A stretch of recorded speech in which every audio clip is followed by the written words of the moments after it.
Saat ini, kekerasan seksual masih menjadi salah satu masalah yang sangat sering terjadi di Indonesia.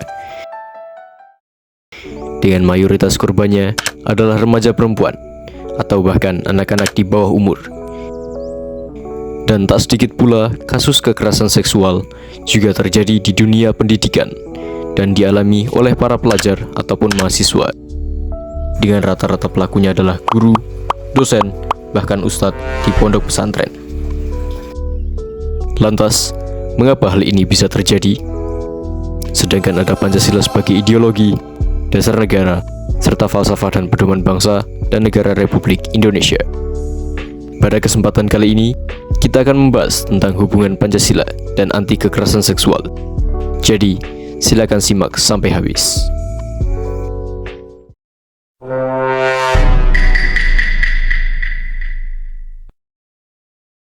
Sebelum kita masuk ke dalam pokok pembahasan, kita perlu mengetahui yang namanya kekerasan seksual. Jadi, apa itu kekerasan seksual?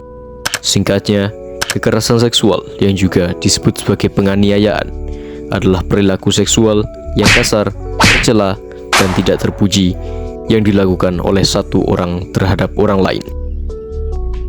Penganiayaan seringkali mengacu pada kejadian penyerangan seksual terhadap anak kecil.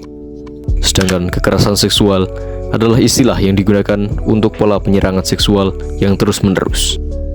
Seperti yang telah kita bahas pada awal video, korban dari kekerasan seksual ini bisa bermacam-macam, terutama remaja perempuan dan anak-anak di bawah umur.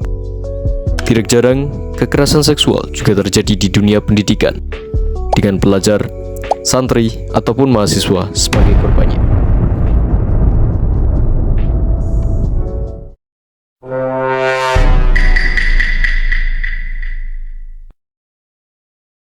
Bentuk-bentuk kekerasan seksual dapat berupa pelecehan fisik. Pelecehan fisik melibatkan sentuhan yang tidak diinginkan, seperti mencium, menepuk, memeluk, mencubit, mengelus, memijat, atau bentuk sentuhan fisik lainnya. Pelecehan lisan. Pelecehan lisan adalah ucapan atau komentar yang tidak diinginkan tentang kehidupan pribadi, bagian tubuh, atau penampilan seseorang, termasuk lelucon atau komentar bermuatan seksual. Pelecehan nonverbal atau isyarat. Pelecehan nonverbal meliputi bahasa tubuh atau gerakan yang berkonotasi seksual, seperti kerlingan, menatap tubuh dengan nafsu, atau isyarat seksual dengan jari. Pelecehan visual. Pelecehan visual terjadi ketika seseorang memperlihatkan materi pornografi, seperti foto, gambar, atau video, baik secara langsung maupun melalui media elektronik. Pelecehan psikologis atau emosional. Pelecehan psikologis termasuk permintaan atau ajakan seksual yang terus-menerus dan tidak diinginkan, ajakan kencan yang tidak diharapkan, atau penghinaan seksual. Mungkin sebagian atau beberapa dari kita menjadi berpikir dan bertanya-tanya, mengapa hal yang sangat tercela ini bisa terjadi?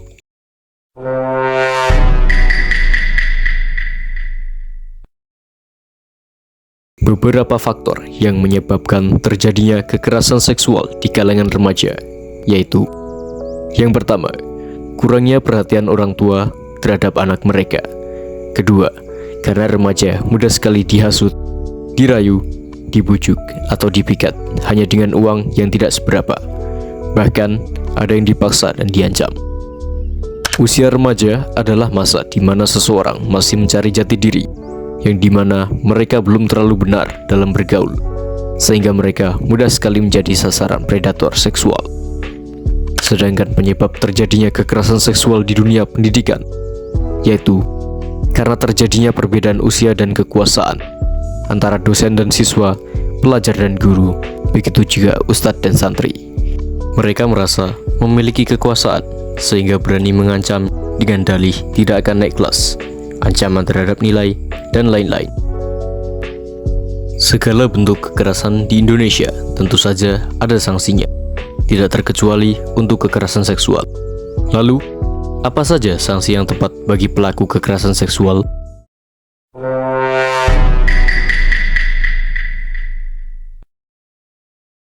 Sanksi-sanksi bagi pelaku kekerasan seksual dapat berupa sanksi sosial. sanksi sosial lebih berkaitan dengan norma dan nilai yang berlaku di masyarakat. Dalam masyarakat, sanksi sosial seringkali lebih efektif dalam mengatur perilaku manusia yang menyimpang atau melanggar norma dan hukum yang berlaku. Pasalnya, saat ini banyak kasus kekerasan seksual di lingkungan pendidikan. Isu kekerasan seksual sudah menjadi darurat di institusi pendidikan.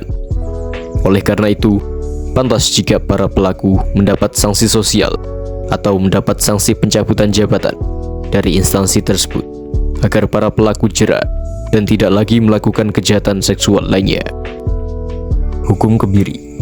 Hukum kebiri adalah jenis hukuman bagi mereka yang telah melakukan kekerasan dan kejahatan seksual. Menurut hukum kebiri, pelaku kejahatan seksual akan ditindak medis berupa pemotongan alat kelamin luar laki-laki. Di Indonesia, hukum kebiri telah diatur dalam Undang-Undang Nomor 23 Tahun 2002 tentang Perlindungan Anak dan Perubahannya, serta Peraturan Pemerintah Nomor 70 Tahun 2020 tentang tata cara pelaksanaan tindakan kebiri kimia, pemasangan alat pendeteksi elektronik, rehabilitasi, dan pengumuman identitas pelaku kekerasan seksual terhadap anak. Sanksi pidana dan denda. Terdapat berbagai aturan hukum yang berlaku bagi pelaku kejahatan seksual. Antara lain, Pasal 281, dihukum penjara hingga 2 tahun 8 bulan atau denda maksimal Rp4.500.000 bagi yang melanggar kesusilaan secara sengaja dan terbuka atau di depan orang lain tanpa persetujuan mereka. Pasal 289, penjara hingga 9 tahun bagi yang memaksa orang lain melakukan atau membiarkan perbuatan cabul dengan kekerasan atau ancaman kekerasan. Pasal 290, penjara hingga 7 tahun bagi yang melakukan perbuatan cabul dengan seseorang yang tidak berdaya atau yang berusia di bawah 15 tahun atau belum waktunya menikah. Pasal 291, penjara hingga 12 tahun jika kejahatan di pasal 286 sampai dengan 290 mengakibatkan luka berat, dan hingga 15 tahun jika mengakibatkan kematian. Pasal 292, penjara hingga 5 tahun bagi orang dewasa yang melakukan perbuatan cabul dengan sesama jenis yang belum dewasa. Pasal 293, penjara hingga 5 tahun bagi yang menggunakan uang atau janji untuk menggerakkan anak di bawah umur melakukan perbuatan cabul. Penuntutan dilakukan atas pengaduan dengan batas waktu tertentu. Pasal 294, penjara hingga 7 tahun bagi yang melakukan perbuatan cabul dengan anak atau orang yang berada di bawah pengawasannya, serta pejabat yang melakukan perbuatan serupa dengan bawahannya. Pasal 295, penjara hingga 5 tahun bagi yang memudahkan perbuatan cabul oleh anak di bawah pengawasannya, dan hingga 4 tahun bagi yang memfasilitasi perbuatan cabul oleh orang yang belum dewasa. Pasal 296, penjara hingga 1 tahun 4 bulan atau denda maksimal Rp15 juta bagi yang memudahkan perbuatan cabul oleh orang lain sebagai kebiasaan atau mata pencaharian. Dari banyaknya sanksi-sanksi tersebut, diharapkan akan memperoleh efek jera dan manfaat yang positif untuk masa mendatang dalam menekan angka kriminalitas seksual. Selain itu, apa solusi yang tepat untuk mengatasi masalah ini?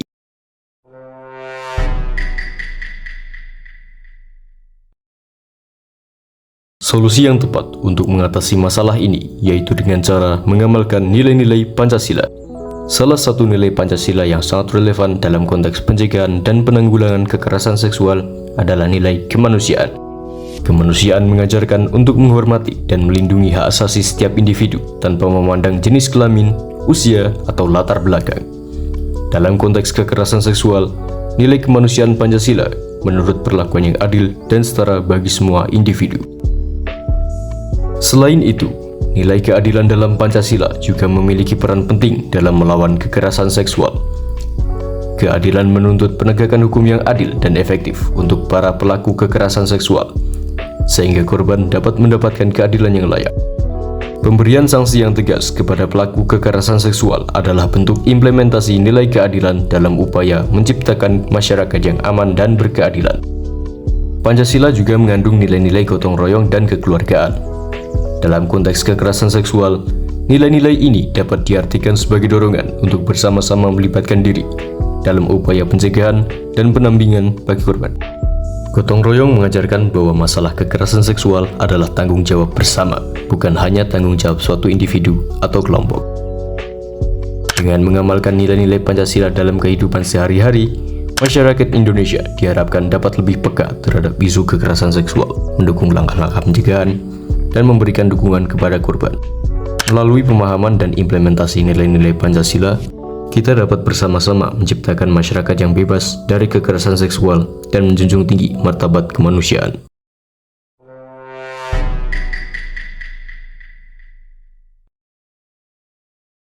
Tidak terasa, kita telah sampai pada bagian inti pembahasan, yaitu hubungan antara Pancasila dan anti kekerasan seksual. Pancasila sebagai dasar negara Indonesia memiliki nilai-nilai yang mengedepankan keadilan, kesejahteraan, dan martabat manusia.